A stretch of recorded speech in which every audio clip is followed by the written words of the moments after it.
பகவதியே சரணம். ராகு கேது நிழல் கிரகங்கள். இந்த நிழல் வந்து கெட்டது செய்யும், நல்லது செய்யும். இப்போ கெட்ட ஆள் நிழல் உங்கள் மேலே பட்டுதுன்னா என்ன சொல்லுவீங்க? இந்த மாதிரி கெட்ட நிழல் நான் பார்த்ததே இல்லைன்னுவீங்க, கெட்ட ஆள் நான் பார்த்ததே இல்லைன்னுவீங்க. அதே மாதிரி தான் நல்ல நிழலும் உண்டு.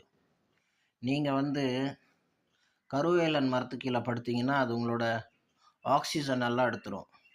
அதே வந்து நீங்கள் வேப்ப மரத்துக்கு கீழே படுத்தீங்கன்னா உங்கள் ஆக்சிஜன் டெவலப் ஆகும். அரச மரத்துக்கு கீழே படுத்தீங்கன்னா டெவலப் ஆகும். வில்வ மரத்துக்கு கீழே படுத்தீங்கன்னா டெவலப் ஆகும்.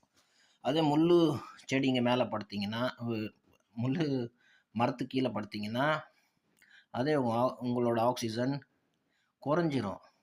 அதே மாதிரி தான் நல்ல ஆள் கெட்ட ஆள், கருவேலனும் இருக்கான், நல்ல நிழல் உள்ளவனும் இருக்கான். அந்த மாதிரி இந்த கிரகங்கள் நல்ல இடத்துல பிளேஸ்மெண்ட் ஆகி நல்ல நட்சத்திரங்கள் உட்காந்து நல்ல கிரகங்களோட பார்வை பெற்று நல்லா டிகிரியில் இருந்ததுன்னா இதே கிரகங்கள் ராஜயோகத்தை கொடுக்கும், பல நன்மைகள் கொடுக்கும், நல்ல புத்திசாலித்தனத்தை கொடுக்கும், நுண்ணறிவை கொடுத்து மனுஷனை உயர்த்தும், நல்ல சிந்தனையை தந்து நல்லதெல்லாம் செய்ய வைக்கும். இதே கெட்டு போயிடுச்சுன்னா இது மாதிரி அட்டூரியம் வேற எந்த கிரகமும் பண்ணாது.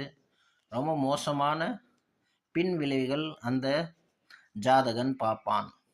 ஸோ அந்தந்த நோய்க்கு அந்தந்த டாக்டர் இருக்கார். அதே மாதிரி அந்தந்த கிரகத்துக்கு ஒரு சிறந்த ஜோசியக்காரங்க இருக்காங்க, விஷயம் தெரிஞ்ச புத்திஜீவிகள் இருக்காங்க ஜோசியத்தில். அவங்கக்கிட்ட போய் அந்த அட்வைஸ் நீங்கள் கேட்டுண்டு நல்லதை எப்படி செய்யணுன்னுட்டு புரிஞ்சுட்டு எப்படி வாழணுமோ அந்த மாதிரி வாழ்ந்தீங்கன்னா உங்கள் லைஃப்பில் நீங்கள் சக்ஸஸை பார்க்கலாம். பகவதியே சரணம்.